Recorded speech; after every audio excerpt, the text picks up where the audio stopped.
हरे कृष्णा, राधे राधे। आप सभी का भक्ति चैनल पर हार्दिक स्वागत है।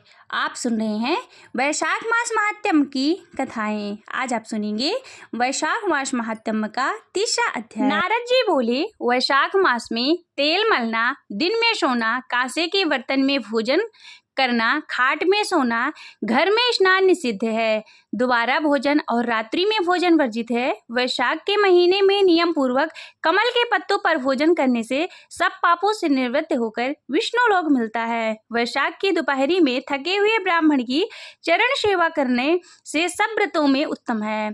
और जो दोपहर के समय मार्ग चलने से अपने घर पर आए हुए ब्राह्मणों को सुंदर आसन देकर उसके चरणों को दबाता है और चरणोदक अपने मस्तक का छिड़काव करता है, उसके समस्त पाप नष्ट हो जाते हैं। उसको गंगा स्नान आदि संपूर्ण तीर्थों में स्नान करने के बराबर फल मिलता है।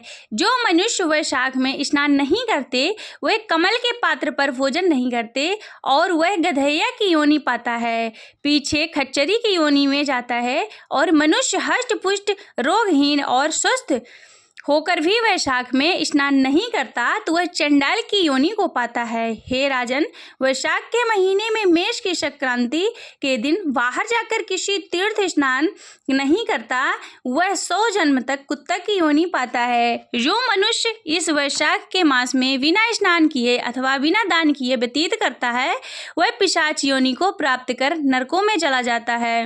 वैशाख मास में अन्न जल दान करने से अक्षय फलों की प्राप्ति होती है। वैशाख मास में नदी में स्नान करके विष्णु भगवान में मन लगाने से तीनों जन्मों के संचित पाप नष्ट हो जाते हैं। इससे संशय नहीं। प्रातःकाल सूर्योदय होने पर सागर में मिलने वाली नदियों में स्नान करने से 7 जन्म के भी पाप शीघ्र नष्ट हो जाते हैं। उषा काल में सप्तगंगा में स्नान करने से कोटि जन्म पर्वत के पाप तुरंत नष्ट हो जाते हैं, इसमें कोई संशय नहीं है।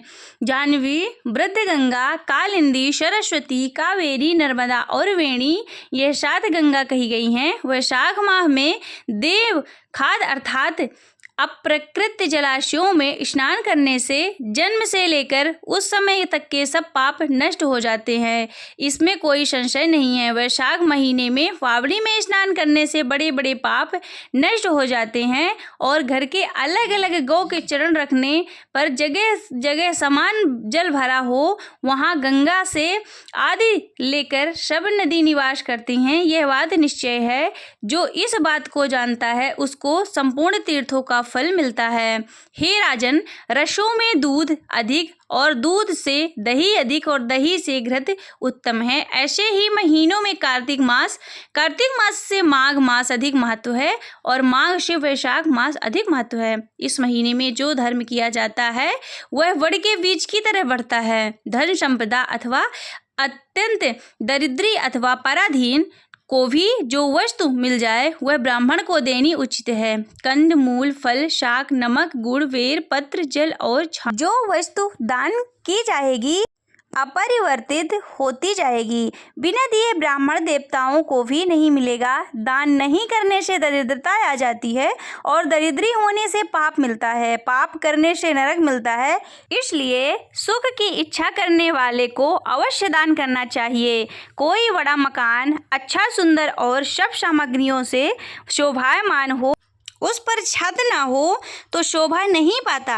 ऐसे ही जो मनुष्य और महीने में सब प्रकार के धर्म करता है और वैशाख में कुछ नहीं करता, उसका किया हुआ सब व्यथा ही है। जैसे सुलक्षणी स्त्री पति के विद्वान होने से ही लक्षणवती होती है, इसी तरह सभी धर्म संगोपाग्य वैशाख में न करने से व्यथा ही होते हैं। जैसे दया न होने पर सब गुण व्यथा होते हैं, ऐसे ही वैशाख में धर्म किए बिना संपूर्ण क्रिया वृथा है। जैसे उत्तम शाक के भी बिना नमक के स्वादिष्ट नहीं लगता, वैसे ही जो पुण्य वैशाख में नहीं किए जाते वे अच्छी रीत भक्ति से सेवकीय नहीं है, ना उनका कुछ फल मिलता। जैसे किसी रूपवती स्त्री का अच्छा श्रृंगार होने पर भी बिना वस्त्र सुहावनी नहीं लगती, ऐसे ही मनुष्य अनेक प्रकार के धर्म संबंधी क्रिया करता है, परंतु वैशाख में न करने से